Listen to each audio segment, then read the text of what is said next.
Welcome, my friend, to Next Level Change Success. I'm Therese, a change strategist and practitioner with over 20 years of experience designing and delivering impactful change programs across various industries.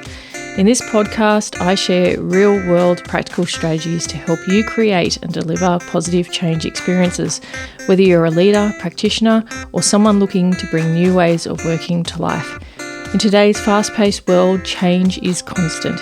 Here we focus on how you can put people at the centre of your change strategy, because people with a sense of purpose are the most important link in driving performance. So if you're ready to create meaningful change and achieve all the success that comes with it, keep listening. Together, let's change the conversation and take it to the next level. Hello. Welcome to another episode of Next Level Change Success. My name is Therese and I'm the founder of myvirtualchangemanager.com. I'd like to acknowledge that I'm recording on Tharawal country and pay my respects to the traditional owners and custodians on the land on which I am recording. So today I want to talk about communicating change and what that looks like, because the big question is, are you communicating your change well enough? And oftentimes when coming into a program or project, the first thing I'm looking out for is, what's the message? What's the vision for the change? Is there a clear, what we call future state? So what are we looking to achieve? I also talk about success outcomes, and I think that's really important as well. I also like to talk about success measures. How do you know you're successful? What does success look like to you when it comes to the change? Ask follow-up questions around the success of the change so that I can get an understanding around if there's any measurements you can have, whether it's just a big vision, whether it's behavioural. What does it look like when it's behavioural? I think that when introducing change and operational change, if you're looking at processes, for example, when you're looking at new technology being adopted or a new process happening, sometimes that can be a behavioural change that's required. And that behavioural change at the operational level often does have a link to a strategic shift in thinking, a different expectation in the way someone wants their team to operate. Perhaps moving from a very tactical widget thinking process, low value task process, to adding more value to the customer, to whether that customer is internal or external. And sometimes it's important to call that out. That cannot be implicit or implied in your messaging. It should be explicit so people understand the lift and shift that needs to happen within their own thinking and where that vision is headed and what the leaders in the area might really want from their people. So from a communication perspective, thinking about future state, the vision, is the expectation clear? Is it tangible? It doesn't matter whether it necessarily the team members think it's reachable, because the change plan and the change approach is there to show them how that can be achieved. And oftentimes when the vision is talked about, a lot of people will be dragged down by the current obstacles, which would block them from ever achieving that. And so that cynicism is normal at the beginning of a change. So I don't want you to ever feel like it's disappointing if people are cynical when it comes to change, especially if it's a big one. People could be very emotive about it. They could be almost aggressive about a change that someone's bringing in, for sure. All of that emotion, I talked about this a couple of episodes back around the emotional reaction and response to a change. All of that is normal. So don't be deterred by that. In fact, if you don't have some sort of reaction to a vision, to the future state, that's emotive in any way, shape or form, it may mean that people don't really understand what you're talking about, or it is so intangible that it feels like this is just another big thing happening in this organization where people don't really understand the impacts of it. So if you've got transformation and people are sitting and not really getting on board or unenthusiastic about the whole thing, then you might have a bit of an issue that you need to work through. The next thing in relation to communication is making sure that you're catering for everyone. And this can be quite difficult if you're kind of stuck in the written word aspect, because that can happen in organizations. Unfortunately, we're still stuck a little bit in the written word, even though most of our life now doesn't lend itself to the written word anymore. Social media, for example, is a really big thing in most people's lives, and that is definitely all video, audio, etc. But ensuring that you're catering for everyone's learning style. Some will be visual, so hero images, or heroine images, sounds a bit weird to say that, but definitely using imagery that becomes almost a bit of a brand for your change. So some key images that you repeat that conceptually that bring the concept to life. You might actually need to do a campaign of sorts around your change if it's transformation, for sure. Good catchphrases help with that. So slogans help with that. And you can tell my marketing background when it comes to this. And I do find it really effective if you are leveraging some existing themes in your organization and you build off those themes, particularly for your change. Always, side note here, always check with your internal comms people so that you don't create too much of a strong brand. You will find that they might resist that. So a little bit of it is getting in lockstep with internal communications if needed. If you find that there's a really strong internal comms team or structure in your organization, I always encourage you not to rock the boat with that, because they will block what you're trying to do, and quite rightly, because they're meant to be in control of internal comms messages. But leveraging what's there, building upon brands, having a slogan of sorts, thinking about the way in which the communication is projected, conveyed, who are the message holders, who are the message sponsors. For example, senior executives, of course, talking to it, but then you want operational people talking to it just as much. And then you do want some frontline people also talking to the change, so that you have the voice of the change if it's transformation. And once again, this has to do with the size of the change, the size of the impact. Should be multi-layered if it is a transformation. And in fact, there's nothing more powerful to those who are impacted in the front line than other frontline people talking about it, because then they can relate. And this is about relatability. This is the people I see is me. When it comes to the message, representation, really, really important. So you've got your written word, you've got your verbal through the story that you're telling, the visuals, so having some key imagery. And I want to touch a little bit more on story. So storytelling, story making, I just want to make it as simple as possible for you, because I think it can get overdone. Just get a case study. If you've started to pilot the change, or if you've started to roll it out, or even through testing, getting someone who is significant in the front line, a high influencer, someone who you know is well known, to talk about the change, their experience with it, not in an overly promotional way, but just in a real way. Or, of course, if you've got written word, then what you're doing is talking about that person in your next newsletter article, for example, and have that solely be about the person who's been testing the product and what they found to be great. You can tell a story about the process that you went through to get your change to this point. It can be a little bit self-indulgent, but you can certainly do that. About the project team be working hard, blah, blah, blah.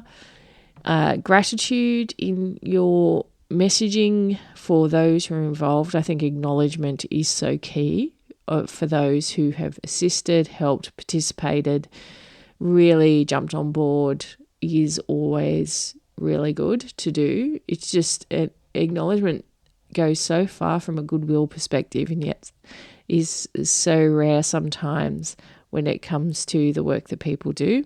So whether it be within your project team or outside your project team.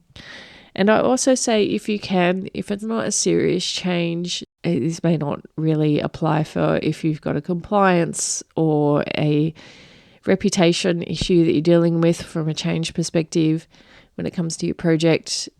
But definitely, if you can use some humour, I think humour goes a long way. It is important, though, to get it vetted to make sure that there's nothing too inappropriate, because sensitivities in organisations can be heightened at different times. You have to be aware of that because of the social climate. But sometimes people just doing a bit of a rip-off of like The Office, for example, and they might be talking about the change and be different characters. And, people do like to see, especially I would say culturally in Australia, people do like to have a bit of humour about change or about things in general. And it can actually have more people talk about your change if you can bring some humour into it. But I'll leave that there because it is a bit of a grey area. You certainly want to make sure, so what you think is funny may not be what your leader thinks is funny, may not be what others think is funny. So important that you do get that vetted, because I have seen some things that have been sent around in organisations which borderline inappropriate, and as a result more people are talking about whether it's inappropriate or not versus the message itself, and can result in some not so great outcomes for those communication or change people who might have put the message out. So just consider that and bring in your change intelligence to make the call about whether you act or not upon something like that. So communication, and I want to also address physical communication, and that has to do with presence. It has to do with how you can bring something to life physically. I do think that there's ways in which you can tangentially, when it comes to different changes, bring in different activities that people could do. Even the form of a morning tea is a physical activity, physical presence, which does acknowledge whether it be your go live, your launch. Think about other activities that you could do, skills-based games, things like that if you've got a big training push that's happening as part of your change. Other things that you can do to bring in the fun. It is physical, so people will remember it. They'll remember different activities that you might have put on the table for a change, and it just helps. Team building, if you're doing transformation, if you're doing org structure changes, for example, have some money in the budget for people to go do an activity as part of team building. I remember we've done some great ones over the years, even down to, I've just found my DVD or CD, I should say. For those of you who don't know, CDs are around things that you used to put into CD players. It used to be what had music, but we had a team building activity where we went to a recording studio and did some recording, which was just fantastic. So that was so much fun. I've done cooking. It's always good. Cooking's fun as well. You just need to make sure, obviously, if anyone has any dietary requirements or any allergies, that you're across that. Everything needs a little bit of due diligence, so just be aware of that. Don't go too extreme would be my thing, because it can be non-inclusive. Sometimes activities such as go-karting, etc., which I know is really popular, I've done that before too, but that can be kind of skewed to a particular gender. So you're trying to make it where you get something a bit mid-road where everyone can participate, enjoy, and it's about the coming together and the physical activity which makes a difference. So a few things, and that's a different way of communicating your change. It's a different way of bringing in an experience for the change. So I think that is something to consider as well.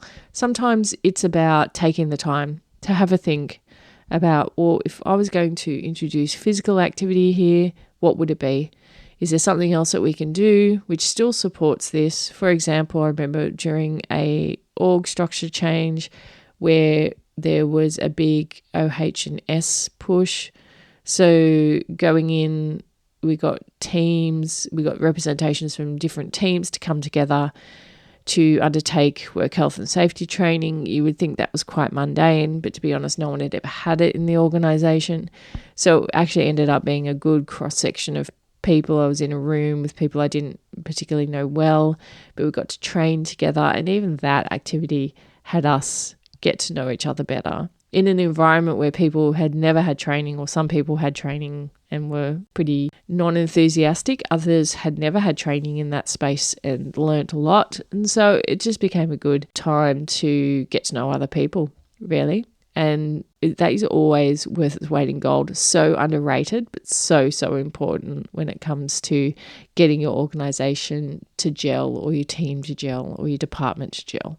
Time together. There's nothing more important than that. And I think that's been lost a lot in the busyness and ineffectiveness of organisations. So for your next change, just remember, have visuals.